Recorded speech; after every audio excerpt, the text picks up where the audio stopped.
Welcome to another episode of Relentlessly Resilient, where real people share real-life experiences and the tools they've developed to move forward and live their best life. I'm Michelle Scharf. And I am Jennie Taylor, and today we have with us Samara Songer. Hi, Samara. Hi. Hi, we are so grateful to have you here with us and grateful that you are willing to share your story. Quick background, Samara and I met virtually, which everything during the pandemic seems virtual, through a group called the Wounded Warrior Project. A lot of our listeners have probably heard of it, maybe seen a commercial on TV. It's a great group that works with veterans who face all kinds of wounds. You know, some of those wounds are physical, some of them are more emotional or mental health. And Samara is being very gracious and willing to share with us her journey, her military background, her personal background, some of these wounds that she has faced and is facing, and then, like we always try to focus on, the tools of resiliency and just, fighting one day after another to get here. So first of all, Samara, let us say thank you for being willing to talk with us. Also, thank you for your military service in the Navy. And I know Michelle and I are both really interested in getting to know you a little bit better and wondered if you might start off by just introducing yourself and a little of your background, your upbringing, how you ended up in the Navy, maybe some of your interests and passions in your life, and just kind of let us get to know you a little bit. Yeah, absolutely. And thank you so much for having me on. This is really interesting. I loved meeting you and hearing the story about your family and, your husband's service. And it's just definitely an honor to be here. I was born and raised here in Phoenix, Arizona. And a lot of my family is here, my main support system. So even like when I got out of the military, I came back to Arizona. But like I said, I was raised here. And the funny thing about Arizona is that it's a right to work state. So basically they can, hire and fire you really with no kind of need for cause or anything like that. So it was kind of instilled in me when I was younger to just work really hard and, to take care of yourself. Both my parents owned their own companies. So my dad worked construction, like road grading and paving. And my mom, she ran a telemarketing company. It started off out of our house and then it just grew. So even from a young age, my brother and I, we were working and, but it was always a dream of mine to be better than my parents, I guess you could say. Education was really important to me. I wanted to succeed and to do well and to be able to take care of myself. And just really didn't want the struggles that I kind of saw them having financially and things like that. So I did work throughout high school and I had been accepted into this program. It's called the ACE program, where basically you would be taking college courses while you're in high school to get dual credit, things like that. But we did have a few family emergencies. My mom got really sick and, just had a lot of problems with drugs and alcohol and things like that, unfortunately. And so that kind of all fell to the wayside. But I did, graduate from high school, with amazing grades. Like I said, I always thought school was important and I was working.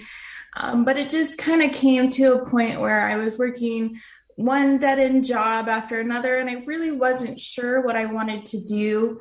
In high school, since a very early age, I was into the arts. I loved, drawing, singing. I played the violin, I played the cello. So, just every bit of arts was just important to me, amazing to me. But I didn't really know how that could be a career or anything like that. And so after working a few dead-end jobs back to back, it was funny, one of the places that I worked, everybody was like, "Oh, you're so amazing."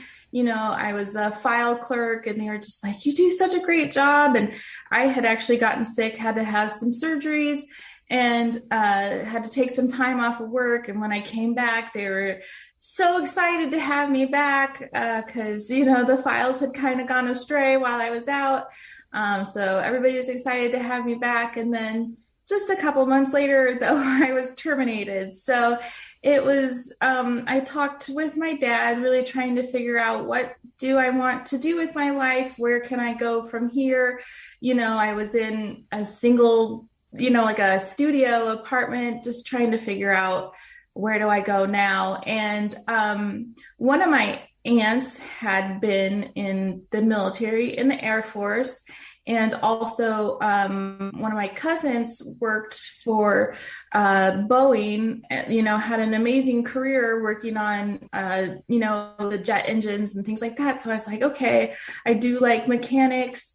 I was thinking that's what I want to do. I want to be a jet engine mechanic. So we went to the Christown Mall, or I think it's called Spectrum now. But anyway, they said that they had all the recruiting stations there. So we went in because, like I said, I wanted to join the Air Force. So we were looking around and we couldn't find the recruiting station for the Air Force. And so I walked into the Navy recruiting station, and we said, I thought that all the recruiting stations were here. Is the Air Force not here? And they said, well, actually they moved just down the street, and they told us where it was, but they said, why do you want to join the Air Force? And I said, well, I want to be a jet engine mechanic. And they said, well, the Navy does have their own jet engines, and they're like, how about you sit down and take the ASVAB, and, let's see what we could do for you. And so the recruiter there was just really nice. So I went ahead, sat down, took the ASVAB, and they said, why do you want to be a jet engine mechanic? I said, family, I think it could lead to a great career, things like that. And they just said, well, according to your ASVAB scores, you could do whatever you want. If you want to be a jet engine mechanic, or if you want to do, work with anything, whatever you want to do, just let us know. And I said, well, honestly, I just want to get out of here. I was 20 years old. I just wanted to start my life and move on. So I wanted to leave tomorrow. And they said, well, we have to keep you at least 3 weeks, but we could get you out as soon as we can.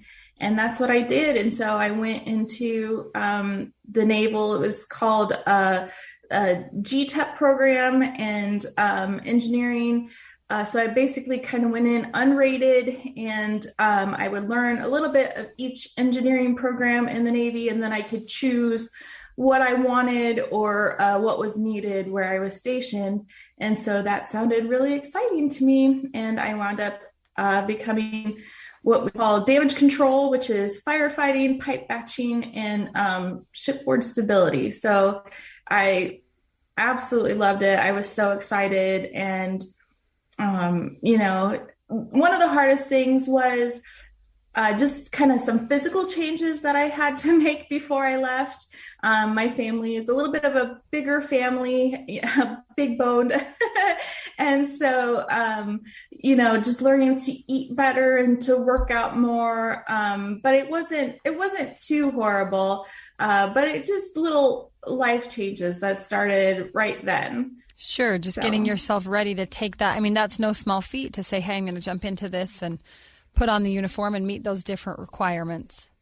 Yeah. And luckily at the time I had great friends that were like, okay, let's get out and let's run, but and let's work out and things like that. And like I said, though, I was like, I want to get out now. And I think I did leave like 3 weeks later. So it was pretty quick adjustment, but yeah, I was ready and I was excited to start the new chapter in my life. Well, amazing.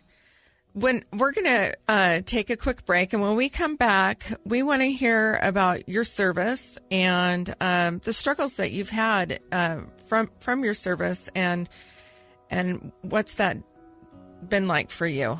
We're going to be back in just a moment.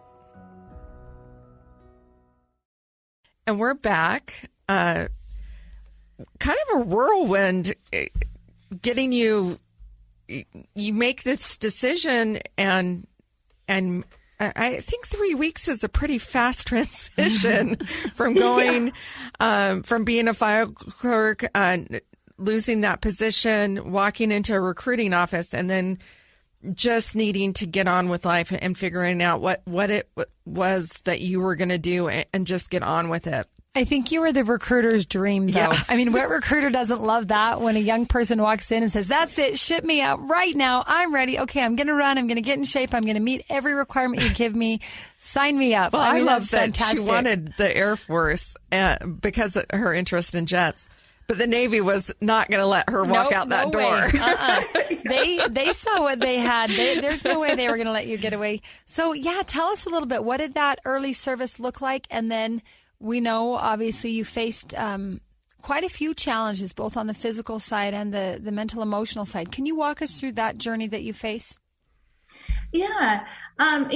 Just even from day one, it was amazing. I think, you hear some horror stories about people talking about going in and, and their recruiters lied to them and things like that. I never had anything like that. My recruiting people were wonderful. They stuck with me. I even was fortunate enough to have my recruiter came and visit me when I was in boot camp, because they have to do training every once in a while where they kind of go back and do a little mock boot camp and things like that. So that just happened to fall when I was in boot camp. Oh, cool. And so it was funny. So my recruiter came out and visited me, of course, the day that I had my molars pulled and I had a bunch of cotton in my mouth and I couldn't barely speak, but it was really nice. They were just there to help me through the process and get things figured out and down the best path for me. So that was great.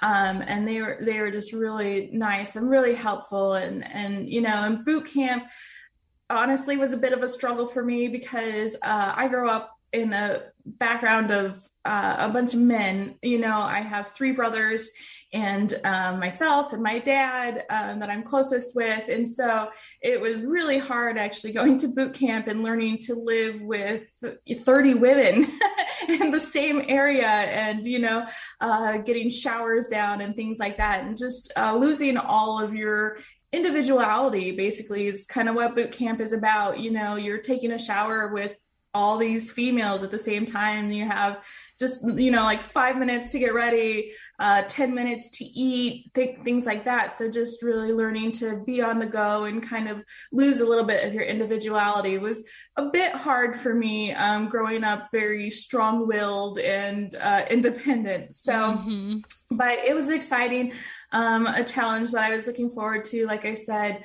And it was funny because really one of the reasons also that I joined the military is I wanted to travel the world, and so when we were in boot camp and you meet with the person who's going to give you your orders, they ask you to write down, where do you want to go? And so I'm like, Germany, Italy, all these places across the world, anywhere cool, like somewhere different, new. And then they go, oh, you're from Arizona. Okay, we're going to station you in San Diego so you could be by your family. And I was like, oh, but I joined the military to get away.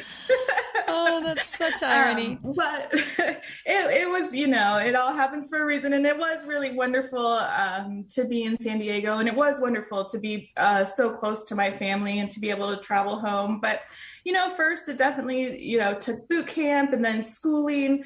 Like I said, I got to learn a little bit about each engineering job in the military. So, learning about the engine room and then learning about damage control, which I wound up being, and going through the gas chamber again and things like that. And just really getting a good knowledge of the ship and how the ship runs and things like that. And so school, that was all in Great Lakes. And the funny thing was too, is that, like I said, I'm born and raised here in Phoenix, Arizona. So we're really known for our heat.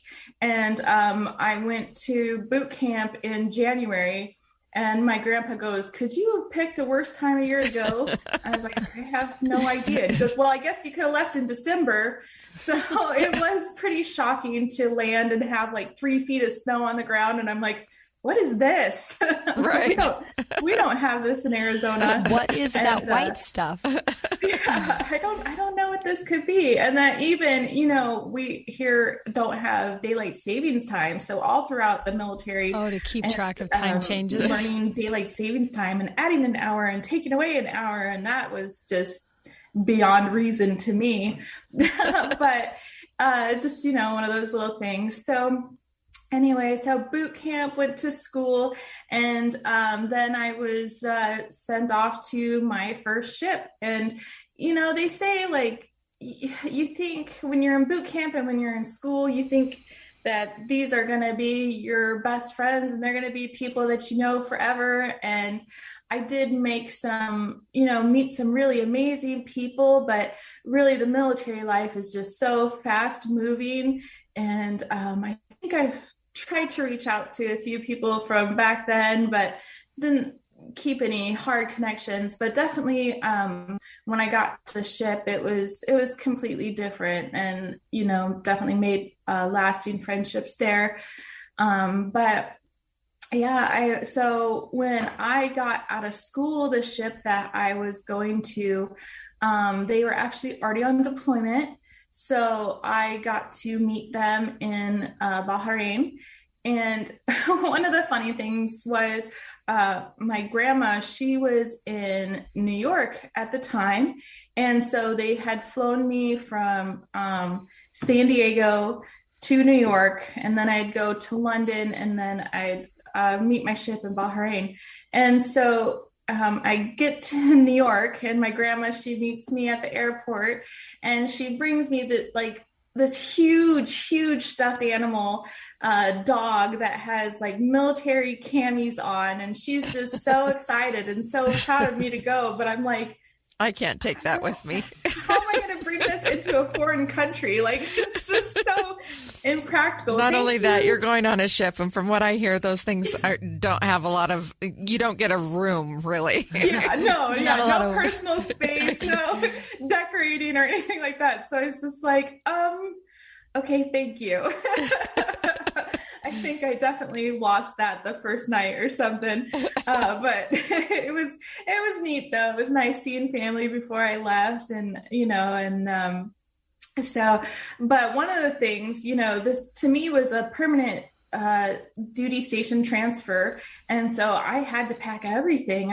All my uniforms, any personal clothes that I had, which really wasn't a lot at the time because I had just, like I said, gone from boot camp to school. And so it's not like I had a house full of anything, but when you are packing up all your military uniforms, there is quite a bit there. So I think I had like 3 bags or something. And so, we flew into London, and at the time on the plane, I was wearing these khaki pants, and the guy that was like taking care of us and serving us, he had spilled soda on my pants. And so I was like, oh, I can't wait to land and change. And then we get into Bahrain, and they had left my luggage in London. So only had what I had on me, which thank goodness was like my toothbrush and toothpaste. For whatever reason, I had that in my purse, but nope, I got to stay in these nice stained khaki pants. And then the guy that I flew with, he was doing a permanent duty station change as well, but he had like 10 bags and they all came in. And I was like, how is that fair? Like, why did mine get left and his are here? But so since I didn't have any of my uniforms or anything like that, I actually wound up being kind of stationed in Bahrain for about a week until my ship pulled in and I got my luggage back so I could check onto the ship. And it was interesting. I met a couple of nice people there as well, and went out to see this tree of life that's in Bahrain. That it's just this big, beautiful tree that's just growing in the middle of a desert surrounded by sand. And you just have this big green tree in the middle. And so that was pretty interesting. And even going to like the mall I don't know what I thought going to another country. I was like, what's a mall going to be like out here? But it was very Americanized, so it was a big, beautiful mall with like all the stores that you would think of anywhere else, but just better prices. So I liked that. I got to get some new clothes. But unfortunately, it was a bit of a rocky start to my military career. When I was there in Bahrain, I went out with some of the guys that one of the first nights that I was there in town. And we went to a local bar.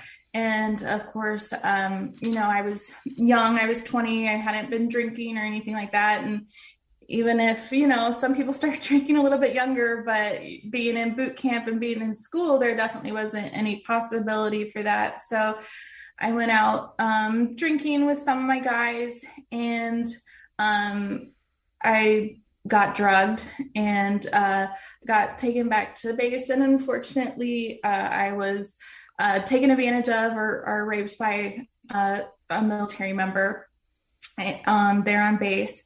And one of the saving graces, though, is thankfully I had another military member that was looking out for me and stopped things. The damage was already kind of done, but he did come in and he did kind of save me and asked me how I was doing, made sure I was okay, and stayed with me for the rest of the night, just to protect me. And so that was just very thankful. I wasn't really sure what to do or how to move on, so I took a shower, and just moved on. When my ship came into port 2 days later, I checked into my ship and I was just going to leave that all behind me. And so like I said, my ship came into port, my clothes came in, all my things got from London finally came in. So I was able to check onto my ship, and I was stationed on an LHA, which is just one step down from a carrier. We are mainly known for marine transport. And so it was interesting because now I'm on a floating city and my job, like I said, damage control at the time didn't have a lot of females in that position. And so, which to me again was okay because I've grown up with a bunch of brothers and my dad, and I was ready to work hard. So it was a lot of fun. You kind of had to prove yourself a little bit. And it was a little bit interesting. As I said, I joined at 20. So it was kind of interesting when I had people who were younger than me as my boss. And I'm just like, what? Why are you telling me what to do? I should be telling you what to do. And so there's definitely a learning curve there. But I loved it. I mean, we were constantly at work. My team, they were my brothers, they were my family. We looked out for each other, and it was fun proving myself. Like one time we had to go and we had to switch out a ballast pump. And so all the guys, this pump was located in a corner that it was hard to get to and hard to position yourself to do anything. So all the guys are kind of taking turns trying to, get this unscrewed, undone. And, and I'm like, can I have a turn? And they're like, no, you can't do this. And so then the next guy would do it and he couldn't do it. And so I'm like, can I have a turn now? And they're like, no, you can't do it. And finally they're like, fine, come try this. So I get down there, I'm like, pop, I, get the wrench and I get all the bolts off and everything. And I'm like, yes. And they're like, yeah, well, we loosened it for you. We got it ready for you. Of course. Well, of course. Of course. Yeah. I'm like, okay, whatever you want to tell yourself. But at the same time, I know like I earned their respect too. And so it was great. And, when we'd pull into port, we would all go out together and we really had an eye out for each other. So it definitely was a family bond. I did have a hiccup though when I was first checking in. When I went to medical, I did ask to be tested just to make sure I didn't get anything. At the time, it was really hard to talk about what had happened to me on base. I didn't report it as a rape. I said I had been taken advantage of, I believe were the words that I used. I didn't want to seem weak or anything like that. And I just really didn't know how to admit to what had happened. But thank goodness, I was cleared medically. But it did put a spot on my record, unfortunately, at the time. So when we pulled into our next port, they had put me on restriction. And at the time, I didn't really understand. It was really upsetting. But kind of looking back, I feel like they were just trying to protect me. I had been drugged. So they wanted to make sure that nothing like that could happen again. But it just left a lot of uneasy. How do I tell my family? How do I do this, that? So, for the most part, again, the people that I worked with, the men on my team, they were my brothers, and they were all there to help me pick up the pieces and to help me keep moving and keep going. So that was really amazing. And can you explain just why is it that you had a black spot for reporting that you had been taken advantage of? I'm not 100% sure. I've been told, I have friends who are still in the military in all sorts of different ranks. And so, even when my chief had to let me know about being put on restriction, he said, I know the officer that you talked to, I know what this means. He said, I don't know the full story. I don't know the full details. But they've just decided that, since I had reported that I was drinking, that they were putting me on restriction and just watching over me. And basically it just meant like I couldn't stay out as long as other people on the ship, or I couldn't have an overnight in the other country and things like that. At first, I didn't want to go out at all. I'm not going to do anything then. I don't want to bother anybody. I don't want to change anybody else's schedule. But then my chief came in and he's like, I order you to go out and have fun. And I'm like, okay. So that's helpful. Yeah. So let me ask you a question about that. So you tell them, if you wanted me to have fun, then maybe you shouldn't have put me on restriction. Let me ask you a question though about that. So you tell them that you've had an incident. Did you tell them I had been drinking, but I had to have been drugged? Yeah. And did you report this like within that week, or Yeah, it was then the first day that I had checked into the ship. So it was actually, I think it was the day after it had happened. Okay. Because it had kind of happened overnight in the morning. So it was the next full day.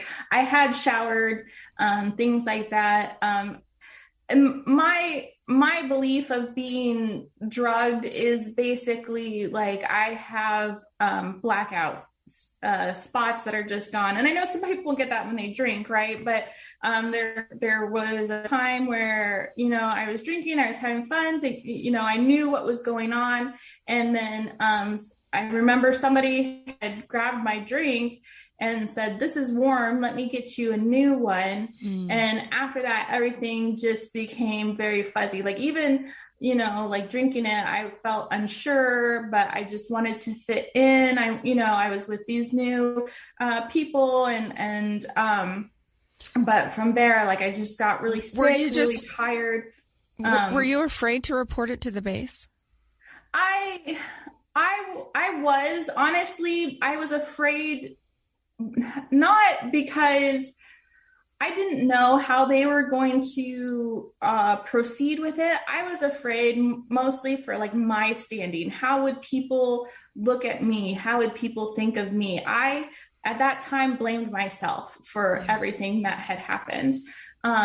So like I said, reporting that I had been taken advantage of instead of straight out saying, I had been drugged, I had been raped, and things like that were really just because I was embarrassed and I was ashamed and I didn't know how to talk about it. So, Samara, can I ask one more question before we go to our next break? At what point did you get to the point where you could say the words, I was raped? And then did you re-report that, or is that just something you've worked with on your own end to be able to process what happened and go from feeling guilty like it was your fault, no, I was just taken advantage of, and almost sweeping it under the rug a bit, to the point that you could tell us today, actually it was a rape, and obviously a lot of years have passed. When did you get to that in your journey? And then we'll take a quick break and continue after that. Yeah. It took me many years. It wasn't actually until I got out of the military. I mean, it was in my record that that's what had happened, no matter how I had reported it. But it wasn't until years and years of therapy, even actually just this past year is when my daughter found out about it, my grandma, and a lot of my family, that I was able to admit and open up a conversation about it. And what year did this happen? It happened in 2005. Wow. That is a lot of years. Samara, we're going to take a quick break and come back, and we want you to tell us about the journey from what happened in 2005 to where you've gotten in this last year or so, and then also some of the other wounds you have faced outside of this sexual trauma that you faced. We'll be right back. All right, Samara, can you tell us, we were just talking about that, the large number of years that passed from when the incident took place to when you've now been able to be a little more open, be open with your own daughter, with your extended family.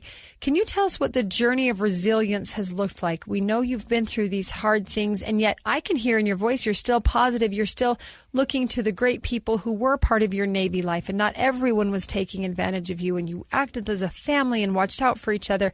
I can hear you having that resilient perspective of looking for the good and being positive. Can you walk us through the journey that's taken you from everything you faced, both physically and emotionally, to where you are now in telling your story and being more open about it? Yeah, absolutely. It did take a lot. Like I said, when I checked onto the ship and just worked with these men, my family, it almost allowed me to just push it all aside and kind of pretend like it never happened. It was always there, but it wasn't something that I had to think about every day, because it was just move, move, move, go, go, go. And so then it wasn't actually really until I got out of the military, 4 years later, unfortunately, I had broken my back and injured my knee and different things like that in the military, and had my daughter, and decided to get out of the military, that, I was filling out my paperwork, and, they're asking everything that happened to you in the military. And it was just like a light was brought to things again. I was actually stopping and actually thinking about things and what was going on. And it overcame me and almost paralyzed me, mentally, not physically. And, I went into therapy before I got out of the military, and have pretty much stayed in therapy ever since. And it's really hard. One thing that I will advocate for is, I have friends with mental illnesses and things like that. And, and a lot of people that want to bear the burden by themselves and don't want the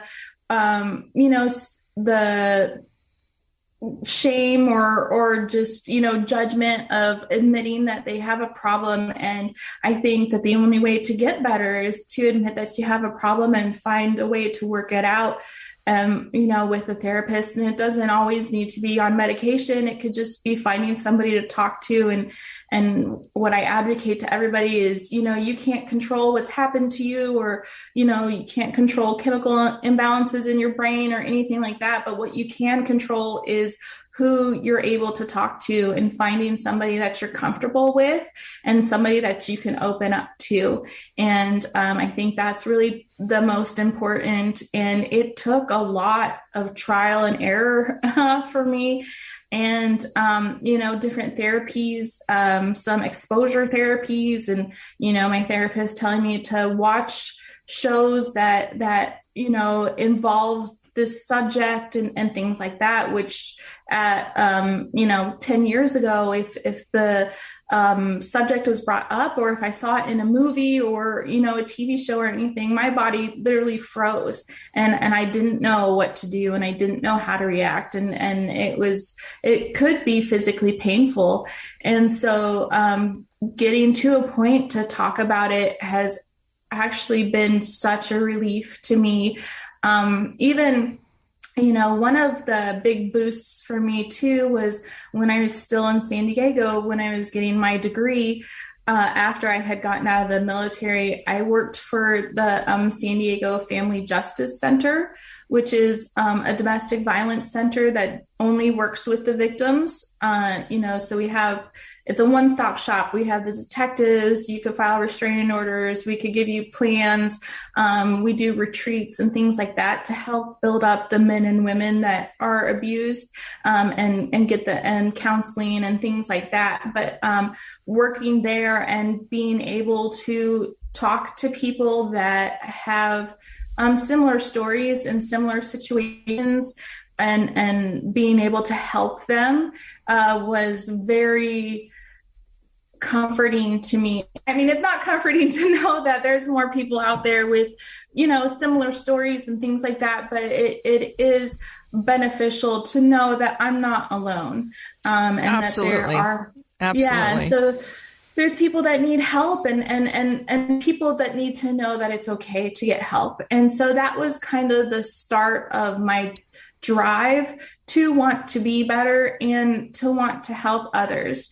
And so it was just really, it's been, a hard struggle, and still, I have friends and family members that don't understand. There's going to be people that you can't talk to that, I've been told everything from, well, you were already sexually active, so how could you have been raped? And to, oh, no. Or you were drinking, and so you just made a bad choice and regretted it the next day. And so there still is judgment out there, and that I've had to just learn that that's them, that's their beliefs, and that. Well, and they weren't there, right? And yeah. And I can, one of the things that I find interesting about the story, the way that you just told it to us, is that this incident happened, and then you leave the base, you don't report it, you get onto the ship, you report it out on the ship. But from me as an outside woman's perspective, I think, oh my gosh, how did you get the courage to step on a ship where you were going to be with nothing but mostly men after this happened? Like that, I can kind of see how you had to like push it aside. And yet you did say that your comfort level has been around men. And I totally understand that. I have always had more men friends than I've ever had women friends. I love men. They're so easy to be with and get along, and they're just fun. I can totally see that kind of like that may have been in some ways like, okay, these guys are going to be my brothers. But after having just had this experience, like how scary. And, kudos to the man who found you and, pulled that guy off you, I assume, and didn't let him to continue to hurt you and harm you. And who knows how worse it could have been. Right. But it is hard. And we are in 2021, and yet when women have something like this happen, oftentimes we are told things like, well, what were you wearing? And, oh, you had a sip of alcohol, or you were drunk even, which, should never be a permission slip to a woman's body. So it's never acceptable, and it doesn't remove the responsibility from the man for not being in charge of his own body. And, Right. That person could have been a help to you in just making sure you got back to the base that evening rather than harming you.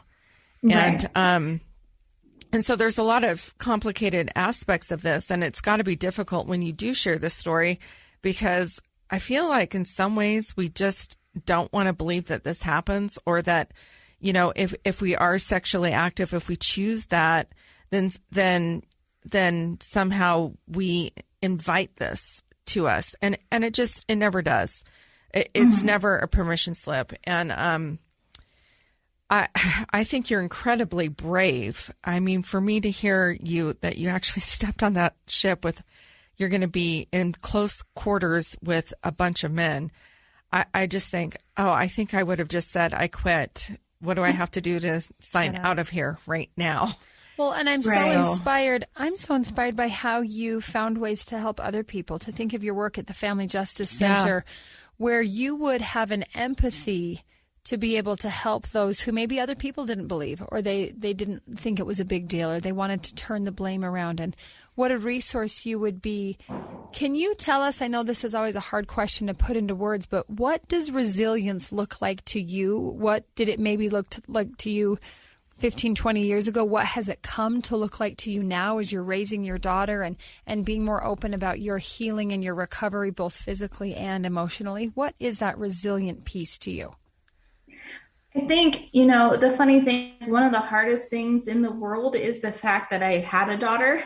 And so just there is a constant fear and worry about her safety and her protection. But at the same time, I feel like too, that makes me stronger. That makes me want to do more and want to speak out more, and want to make sure that we talk about these questions or these comments, these subjects that just aren't so comfortable. I have a very close relationship with my daughter, where I am able, even before she knew what had ever happened to me, just teaching her, boundaries, and to respect herself and to believe in herself, and make sure she's always with friends and with people she knows, and never leave her drink, and never let anybody get her a drink, and things like that were conversations that I don't ever remember having with my mother, or ever remember being comfortable about with my mother. And conversations that I open up on Facebook too now, and talk about that it's never the woman's fault. It does, like you said, it doesn't matter what we're wearing. It doesn't matter, the second that no was said, or the second that she's not able to make a choice, is too drunk or whatever, and can't consent, that's when it should be over. And so I feel like we need to, kind of band together, men and women, because this doesn't just happen to women, but just that we need to have an equal voice, that, it's not about the victim, which I don't really like being called a victim either, a survivor, I know people say, and just, just build your strength, and that, yes, I was there, and I made choices that night too, that might not have been 100% appropriate, but he made that choice to do what he did. And like you said, thank God I had somebody else that walked in and saw the situation that I was in, saw me crying, saw me fighting, and helped me out. And so, and I think that kind of saves a little bit of my faith in men as well, that there are people out there that are like that. Right. Well, Absolutely. There, thank goodness there are, I hope, and I believe this to be true, more good men than there are bad. And I think that's not every predator is a man. We should say that right. too. So, Absolutely. I think one of the big things that is important, and what I like, I'm 52, so I was raised in a very different era. We never talked about consent. Consent was nothing that was ever really taught as part of human sexuality, or choosing to be with somebody, that it should be asked, and it should be clear that it should be asked, can I touch you? Can I kiss you? Can I do this next thing with you?